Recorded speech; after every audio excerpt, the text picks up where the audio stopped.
ગઈકાલે Fuji crime બ્રાન્ચની ટીમે વટવા ઈસનપુર રોડ ઉપરથી એક આરોપી પાસેથી ઓલમોસ્ટ 200 ગ્રામ એટલે 199.45 ગ્રામ જેટલા એમડી ડ્રગ્સના જે જથ્થો છે એના પાસેથી એને રિકવર કરવામાં આવેલા છે, જેની કુલ બાજાર કિંમત ઓલમોસ્ટ 19 લાખથી વધુ ગણી શકાય એવી કિંમતના મુદ્દામાલ છે.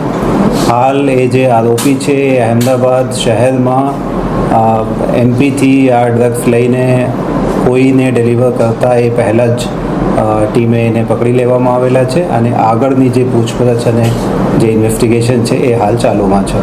એ શકીલ પઠાણ કરીને આરોપી છે, એ મૂળ રહેવાવાળા રતલામ મધ્યપ્રદેશના છે અને એને ત્યાંના એક આરોપી છે જેને આ ડ્રગ્સ અહીંયા મોકલવા માટેની સૂચના કરી હતી કે તમે ત્યાં જઈને જે સદનુ જગ્યા ઉપરથી એની અટક કરવામાં આવેલી છે એ જગ્યા ઉપર એને મોકલવામાં આવેલા હતા કે ત્યાં જઈને એને ડિલિવર કરજો અને એના માટે એને કેટલાક પૈસા જે છે એ મેઇન આરોપી તરફથી મળતા હતા. રિસીવરની ઇન્ફોર્મેશન એને નહીં આપવામાં આવેલી હતી, એને ફક્ત ચોક્કસ જગ્યા ઇન્ફોર્મ કરવામાં આવેલી હતી કે તમે આ જગ્યા ઉપર રહેજો અને તમે સામેથી કોઈ કોન્ટેક્ટ કરશે એને તમે આ ડિલિવરી કરી દેશો. એની હિસ્ટ્રી હાલ આપને પ્રાથમિક રીતે ચેક કરાયા તો અહીંયાની તો કોઈ હિસ્ટ્રી નથી, બટ એના જે નેટિવ રાજ્ય છે ત્યાંના અથવા બીજા કોઈ રાજ્યમાં એના વિરુદ્ધમાં ગુનાઓ નોંધાયેલા છે કે કેમ એ બાબતની તપાસ હાલ ટીમે કરી રહ્યા છે.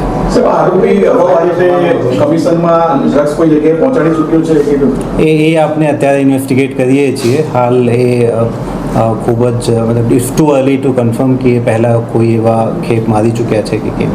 કેટલા રૂપિયા મળતા એક ટ્રીપના? આ ટ્રીપના કેટલા રૂપિયા મળ્યા? પ્રાથમિક પૂછપરછમાં 5,000 જેટલા અમાઉન્ટ એ ભાઈ કહે છે કે એને 5,000 રૂપિયા જેટલા મળવા માટે નક્કી થયા હતા. સર, એની લાઈફમાં બીજું કોઈ કામ ધંધો કરે છે કે પહેલું કામ હતું કે બીજું કોઈ? એ હાલ આપને ડિટેલમાં જઈએ છીએ. જે પ્રમાણે મેં પહેલાં પણ વાત કરી કે પાસ્ટમાં એવી એને કોઈ રાજ્યમાં આ પ્રકારના ડ્રગ્સ વેચાણ કરવા માટે લઈ ગયા છે કે કેમ, એના ઉપર ભૂતકાળમાં કોઈ ગુનાહો નોંધાયા છે કે કેમ, આ સમગ્ર બિલકુલ 360 ડિગ્રી આપણે ઇન્વેસ્ટિગેટ કરવાના છીએ અને અહેમદાબાદ શહેર police, Ahmedabad Fuji crime branch આ ડ્રગ્સના દૂષણને કમ્પ્લીટલી ડામવા માટે આપણે કટિબદ્ધ છીએ અને અવારનવાર એવા કેસો કરીને અને જે કેસો આપણે કરીએ છીએ એમાં લાસ્ટ સુધી ઇન્વેસ્ટિગેશન કરીને જે ક્રાઇમ છે આ પ્રકારના જે દૂષણ છે એના ઉપર કમ્प्लीटली स्ट्रिक्टली एक्शन लेવામાં આવે છે.